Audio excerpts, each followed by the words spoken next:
Everyone, आज की इस वीडियो में हम बात करेंगे केमिकल बॉन्डिंग जो हमारा चैप्टर है उसके बारे में।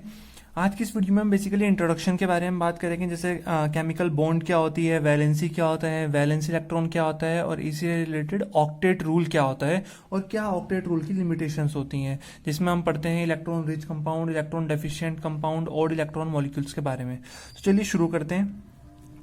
जैसा कि चैप्टर का नाम है केमिकल बॉन्डिंग, तो सबसे पहला सवाल तो हमारे दिमाग में यही आता है कि केमिकल बॉन्ड क्या होती है। क्यों इस चैप्टर का नाम केमिकल बॉन्डिंग पड़ा, केमिकल बॉन्ड हमारे लिए क्या होती है। तो देखिए, बेसिकली केमिकल बॉन्ड जो होता है वो एक तरह का फोर्स ऑफ अट्रैक्शन होता है, तो जो दो या दो से ज्यादा एटम्स या आयंस को आपस में जोड़ के रखता है और उन्हें एक स्टेबल मॉलिक्यूल बना के रखता है। उसी फोर्स ऑफ अट्रैक्शन को हम बोलते हैं केमिकल बॉन्ड। तो अगर हमसे कोई पूछता है कि केमिकल बॉन्ड क्या होती है, तो हम बोलेंगे it is a force of attraction which occurs in between two atoms और आयंस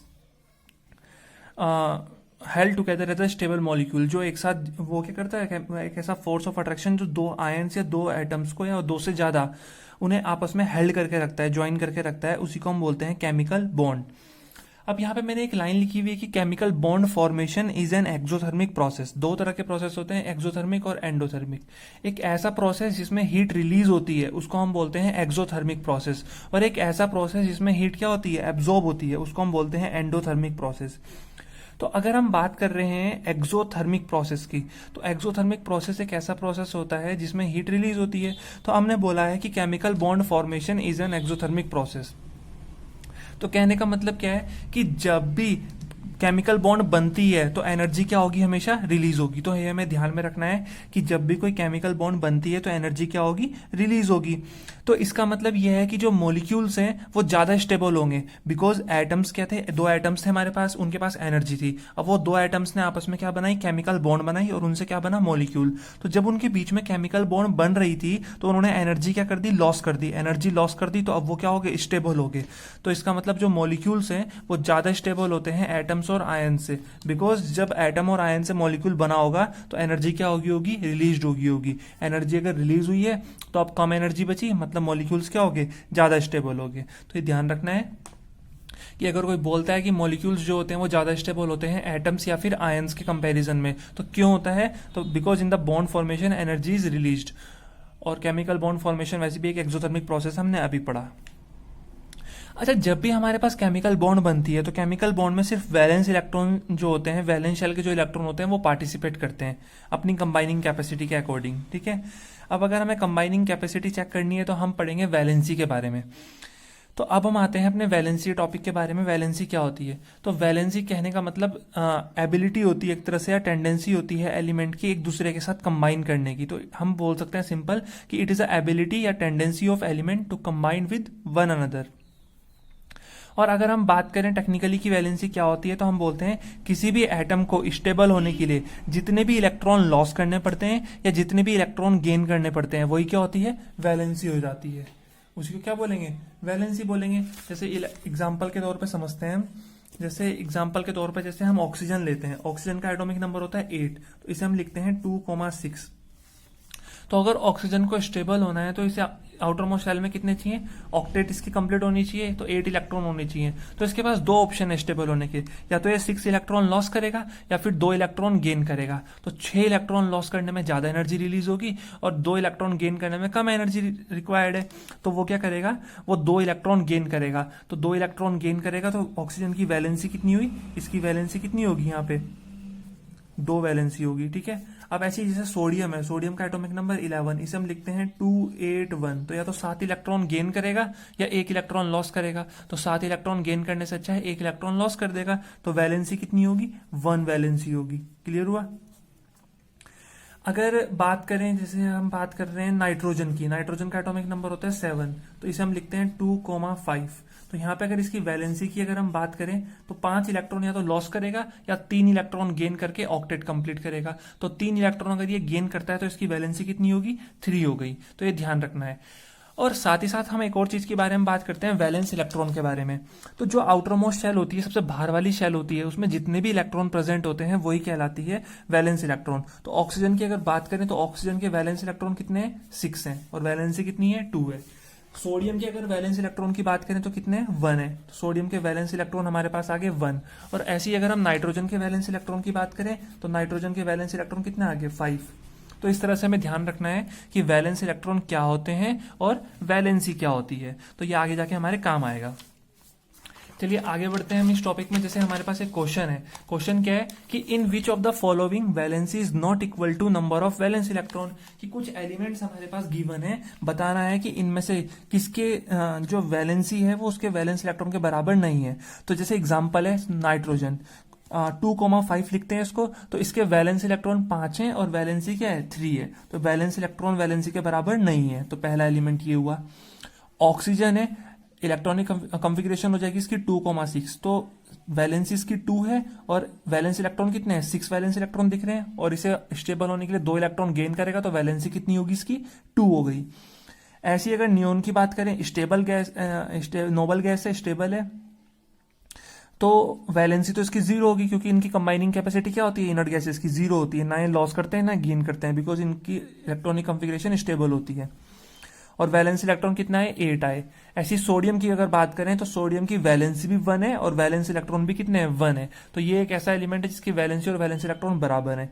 सेम मैग्नीशियम की अगर हम बात करें तो कॉन्फ़िगरेशन लिखते हैं 2A2, तो वैलेंसी भी 2 है और वैलेंस इलेक्ट्रॉन भी कितने हैं 2। तो जैसे कि यहाँ पे नियोन के स्पेशल केस था कि वैलेंसी 0 आ रही थी, तो यहाँ पे लिखा हुआ है कि valency of inert gas element is 0 because their outermost shell is completely filled, या फिर बोल सकते हैं स्टेबल कॉन्फ़िगरेशन होती है इनकी।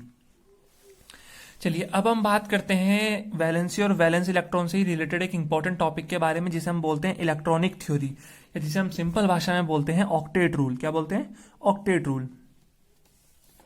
तो देखिए ऑक्टेट रूल के बारे में सबसे पहले क्या हुआ, लेविस और कोशल ने हमें बताया कि जो एलिमेंट्स होते हैं हर एक एलिमेंट चाहता है कि वो अपनी स्टेबल कॉन्फ़िगरेशन को पाए, कैसे भी करके जो उसका नियरेस्ट इनर्ट गैस एलिमेंट है उसके जैसी कॉन्फ़िगरेशन कर ले वो। जैसे हम लोग क्या करते हैं, हम जिस सोसाइटी में रहते हैं, हम जहाँ पे रहते हैं वहाँ पे जो एक स्टेबल जो फैमिली होती है, हमारी वो आइडियल फैमिली बन जाती है कि हमें उसकी जैसा बनना है, उसके जितना अमीर होना है, उसके जैसी लाइफ स्टाइल चाहिए।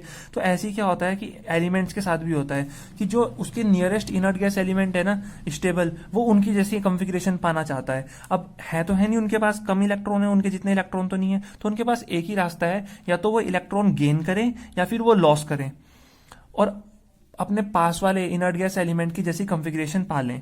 तो इसी को हम बोलते हैं ऑक्टेट रूल, कि elements having 1 to 7 electron in the valence shell have tendency to complete their octet by losing और sharing electron, is called octet rule. Clear हुआ। और हीलियम, लिथियम, बेरिलियम ऐसे एलिमेंट है जो डुएट रूल को follow करते हैं, मतलब डुएट बनाते हैं, इलेक्ट्रॉन लॉस करते हैं और हीलियम की जैसी कॉन्फ़िगरेशन पाते हैं, डुएट पूरी करते हैं अपनी। लेकिन जो बाकी एलिमेंट्स हैं वो अपनी ऑक्टेट पूरी करते हैं, ये ध्यान रखना है।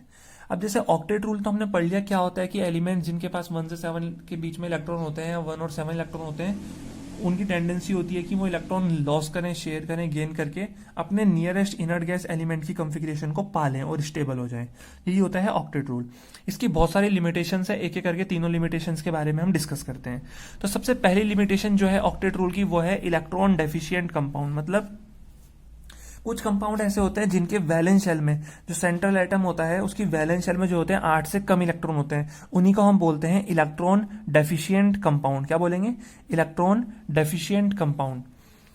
तो एक ऐसा कंपाउंड जिसके सेंट्रल एटम में, उस सेंट्रल एटम की वैलेंस शेल में 8 से कम इलेक्ट्रॉन होते हैं, उसी को हम बोलते हैं इलेक्ट्रॉन डेफिशिएंट कंपाउंड। और इन्हीं को हम लेविस एसिड के नाम से भी जानते हैं। किसके नाम से, लेविस एसिड के नाम से।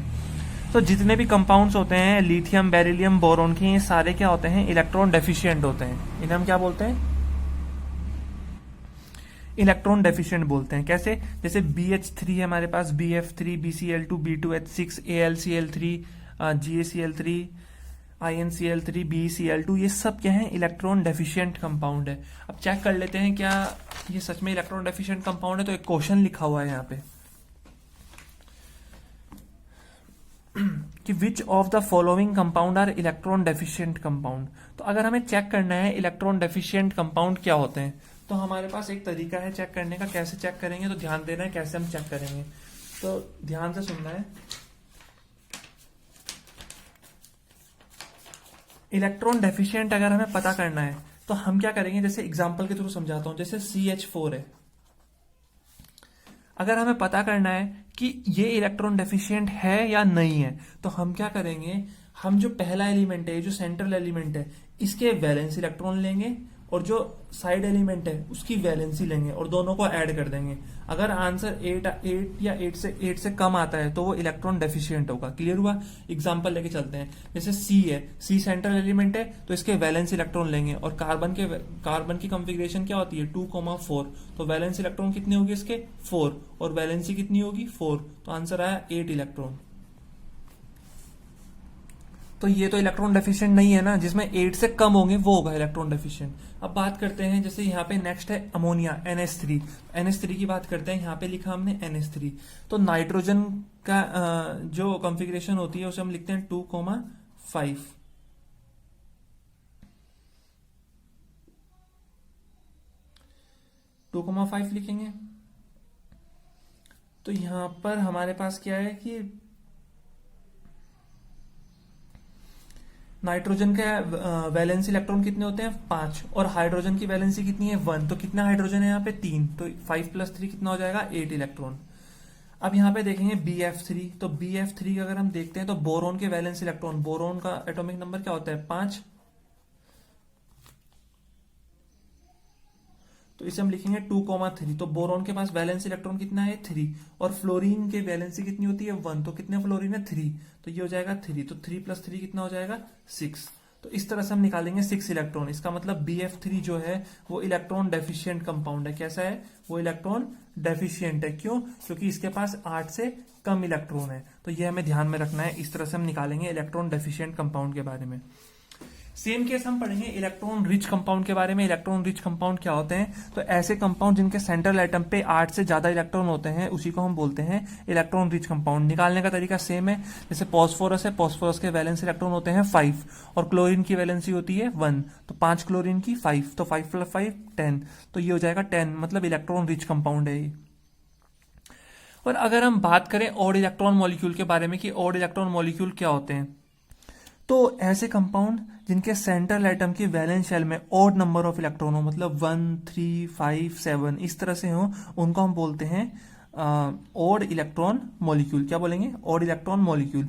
और अनपेयर्ड इलेक्ट्रॉन, अगर ये ऑड नंबर ऑफ इलेक्ट्रॉन है तो वो क्या होंगे? अनपेयर्ड होंगे, पेयरिंग नहीं होगी। और अनपेयर्ड इलेक्ट्रॉन जो होते हैं वो पैरामैग्नेटिक होता है कंपाउंड, और पैरामैग्नेटिक जो होता है वो कलर्ड होता है। तो ध्यान रखना है, ऑड इलेक्ट्रॉन मॉलिक्यूल्स जो होते हैं वो पैरामैग्नेटिक होते हैं और कलर्ड होते हैं। ठीक है? जैसे यहाँ पे हमें एग्जाम्पल दे रखा है NO, तो NO का एग्जाम्पल दे रखा है नाइट्रोजन जो है इसके वैलेंस इलेक्ट्रॉन कितने होते हैं 5 और ऑक्सीजन की वैलेंसी कितनी होती है 2, तो 5 + 2 कितना आएगा 7, तो इसका मतलब 7 इलेक्ट्रॉन है। ऑड इलेक्ट्रॉन मॉलिक्यूल है, ऑड इलेक्ट्रॉन मॉलिक्यूल है ये, ऑड इलेक्ट्रॉन मॉलिक्यूल है। तो इसका मतलब ये क्या होगा? ये पैरामैग्नेटिक होगा। और पैरामैग्नेटिक क्या होते हैं? पैरामैग्नेटिक जो होते हैं वो कलर्ड होते हैं। तो ये हमें ध्यान में रखना है, पैरामैग्नेटिक कलर्ड होंगे। तो आज की इस वीडियो में हमने जाना केमिकल बॉन्ड क्या होती है, केमिकल बॉन्ड फॉर्मेशन एक एक्सोथर्मिक प्रोसेस क्यों होता है, वैलेंसी क्या होती है, वैलेंस इलेक्ट्रॉन क्या होते हैं, एंड हमारा ऑक्टेट रूल क्या होता है। इसके साथ साथ हमने 3 कंपाउंड्स के बारे में पढ़ा। इलेक्ट्रॉन डेफिशिएंट कंपाउंड जिन्हें हम लेविस एसिडी बोलते हैं, इलेक्ट्रॉन सेकंड हमने पढ़ा electron rich compound, and then पढ़ा ऑड इलेक्ट्रॉन मॉलिक्यूल के बारे में। तो आई होप आपको ये समझ में आ गया होगा। नेक्स्ट वीडियो में हम पढ़ेंगे क्लासिफिकेशन ऑफ बॉन्ड्स के बारे में, जिसमें हम आयोनिक बॉन्ड के बारे में डिस्कस करेंगे।